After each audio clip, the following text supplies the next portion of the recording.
We are here on this March 22nd, 2019. Good morning, Mom. Good morning, good morning.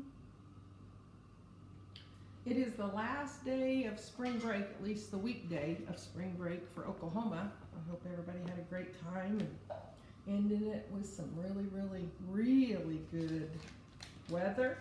And I'm excited to report that next week I'll be doing our daily Bible study from beautiful Colorado Springs, Colorado, or Woodland Park, Colorado, as several of us travel together to go to the Association of Related Ministers International National Conference, or International Conference, excuse me, it's an international conference in Woodland Park next week. So looking forward to that. Good morning, Keith. Hi, Missy. Good morning. It looks like our Facebook is working this morning. Hi, Sheila. It's good to see you this morning. I don't know why sometimes it does and sometimes it doesn't. We just had twice this week it didn't post right, so I don't know. We're in Numbers chapters 33 and 35 this morning. It's a lengthy reading. It's not all a lot of fun to read necessarily.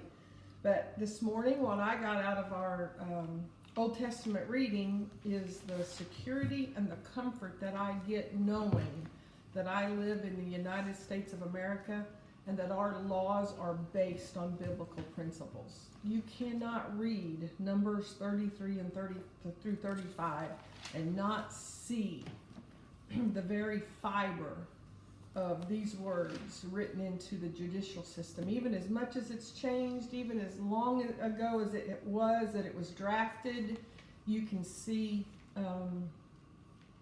our judicial system came from the Bible. Hi, Carol. How are you this morning? Good to see you. And Shelby, gosh, it's good to see you, Shelby. I miss you.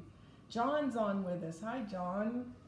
Good to see everybody. But anyway, for me, that's what I got this morning. It wasn't an easy read. It was a read I had to keep going. I can't tell you that any one thing popped out at me this morning, other than all the way through it, I kept sensing and feeling about how our judicial system really is biblically based. Our founding fathers based the judicial system that we have on the laws of the Bible. And I guess a little bit what popped out to me as well is, breaking the law resulted in death. For the wages of sin is death. There's a place that comes from. So again, it tells us a lot. It tells us a lot about our Father's heart and our Father's heart towards sin. And even more so, though, it tells me about the grace that we live under because Jesus paid the price for all of those sins. Good morning, Margot. I've missed you, sweet lady. And then in Luke chapter 5, we have two of the major miracles that was performed. The man with leprosy that was healed from leprosy. And I love in the reading how he says, if you're willing, he said, if you're willing, you can heal me and make me clean. That's Luke chapter 5, verse 12. Lord, he said, if you are willing, you can heal me and make me clean.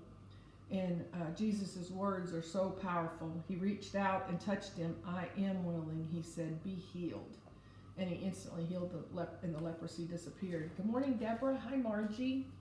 I love seeing everybody on this morning, this Friday spring afternoon. And then the next one was the folks that had friends that carried him. He was paralyzed. He couldn't walk for himself. The crowds were so thick around Jesus that he couldn't get up to him, and so his friends put him on a blanket and lowered him through the roof. Man, I'll tell you what, I've got friends like that. I've got friends that just recently, when a few things happened that I just needed to reach out, I picked up the phone, I say, hey Deborah, I need some help. In she came. Hey Donna, I need some help. And in she came. And Montana. And you know what? They just laid out that blanket for me, let me lay on that blanket, and they carried me to the Lord. That's what we do for each other. That's what friends do. So great story in today's Bible. I also, in the Psalms, chapter 65, all throughout this, again, the reason I read is I want to know my Father. I want to know His heart. I want my relationship, my intimacy with God to grow. And as I get to know Him better and better, all the way through this book, I read how important it is to Him that we participate in a formal gathering that these days we call church. We are the church, I know that. But the gathering together of the saints is very, very important to God. To begin with, we see the very picture in Genesis that it wasn't good for Adam to be alone. He doesn't intend for us to do life alone. He gives us the stories and the pictures. Moses had to have Aaron and Miriam with him. All of the great people of the Bible had somebody. David had Jonathan that he relied on so strongly. But in, let me find where it is in Psalm 65. I posted it on Facebook, so I know that it's in here today. Where is it? I should have marked it. I usually do mark what I'm going to talk about, but I didn't today. The whole thing's good. I ought to just be reading the whole thing to you.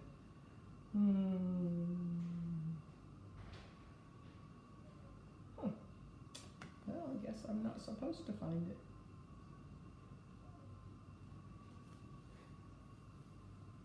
Oh, here it is. Verse 4. What joy for those you choose to bring near, those who live in your holy courts.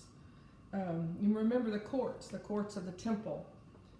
It's important that we go to church. Hi, Samantha.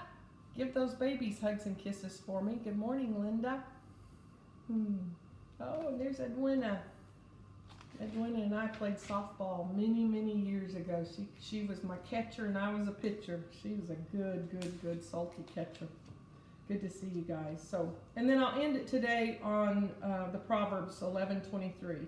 The godly can look forward to a reward, while the wicked can expect only judgment.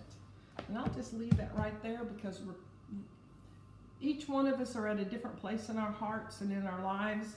And these words, as we read daily, we do the 1 year daily Bible study. The 1 year Bible is what we follow. I use the New Living Translation because it's easy to read early in the mornings on 3rd grade level. I don't read it because I'm desiring at that point in time in the morning the word for word translation.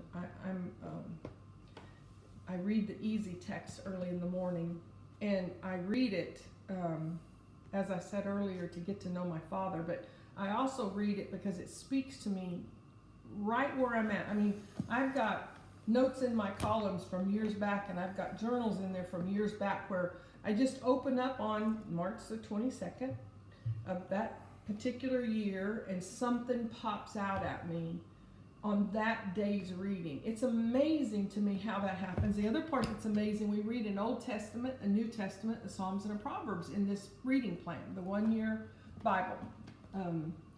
The 1 year Bible is what we read. And it's amazing to me as well how the Old Testament and the New Testament and the Psalms and the Proverbs so often just fit together as though it was created that way. And yet this plan was put together back in the 80s when they designed this particular reading plan for us. So with that, I'm not going to make a lot of commentary about the Proverbs or even the rest of the scriptures, because I want to leave it open for you to hear. Remember, there's 3 reasons why we do this.